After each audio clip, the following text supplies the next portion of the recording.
నీటి కొలాయి అందించాలనే ఒక అద్భుతమైన లక్ష్యంతో ప్రారంభించారు అధ్యక్ష. ఇది కేంద్ర ప్రభుత్వం రాష్ట్ర ప్రభుత్వం సంయుక్తంగా 50% ప్రాతిపదికన 2028 కల్లా ఈ కార్యక్రమాన్ని పూర్తి చేసుకునే విధంగా ప్రతి ఇంటికి కొలాయి అందించాలి, ప్రత్యేకంగా గ్రామీణ ప్రాంతాల్లో రక్షిత నీటికి కొరవ ఎక్కడ లేకుండా ఉండడానికి కోసం కేంద్ర ప్రభుత్వం అందించిన ఈ కార్యక్రమం దురదృష్టకరం. మన రాష్ట్రంలో దాన్ని పూర్తి స్థాయిలో ఉపయోగించుకోలేకపోయాం అధ్యక్ష. గౌరవ సభ్యులు అడిగిన ప్రశ్నకు మొదటి ప్రశ్నకు సమాధానం అండి. 2024 మార్చి నాటికి కేంద్ర ప్రభుత్వం 2254.89 కోట్లు విడుదల చేయగా ఆంధ్రప్రదేశ్ రాష్ట్రం కేవలం 1649.68 కోట్లు విడుదల చేసింది అధ్యక్ష.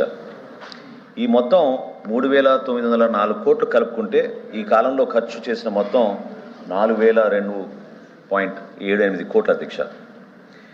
2024 మార్చి నుండి ప్రస్తుతం 2025 వరకు కేంద్ర ప్రభుత్వం కేవలం 70 కోట్లు విడుదల చేయగా ఆంధ్రప్రదేశ్ రాష్ట్రం అంటే మా కూటమి ప్రభుత్వం వచ్చిన తర్వాత 1177.08 కోట్లు విడుదల చేసింది అధ్యక్ష. ఈ కార్యక్రమంలో జల్ జీవన్ మిషన్ కింద మొత్తం 1247.08 కోట్లు ప్రత్యేకంగా కేటాయించి 1498 కోట్ల 78 లక్షలు ఖర్చు చేశాం అధ్యక్ష.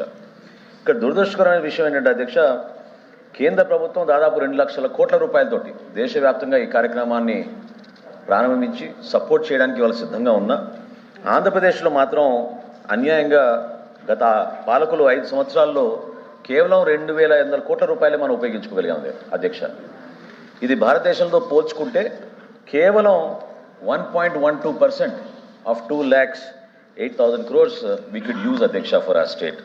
ఇది ఎందుకంటే మ్యాచింగ్ ఫండ్స్ రిలీజ్ చేయలేదు, సకాలంలో నిధులు మంజూరు చేయకపోగా చాలా ఇబ్బందికరమైన పరిస్థితి ఆర్థికంగాను ఈ ప్రోగ్రామ్ని కూడా దెబ్బతీసే విధంగా వాళ్ళు వ్యవహరించారు అధ్యక్ష. బి ప్రశ్నకు సమాధానం, జల్ జీవన్ మిషన్ కార్యక్రమంలో 41,840 ఏకగ్రామ పథకాలు మరియు 8 బహుళ గ్రామ పథకాలు ఉన్నాయి అధ్యక్ష.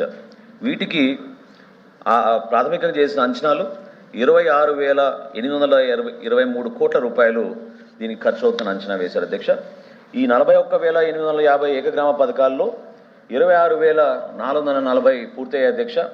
8 MVSSలో 1 MVS అనే శ్రీకాకుళంలో మన ఉద్యానంకి ప్రత్యేకంగా తాగునీటి అందించిన పథకం మనం పూర్తి చేసుకున్నాం.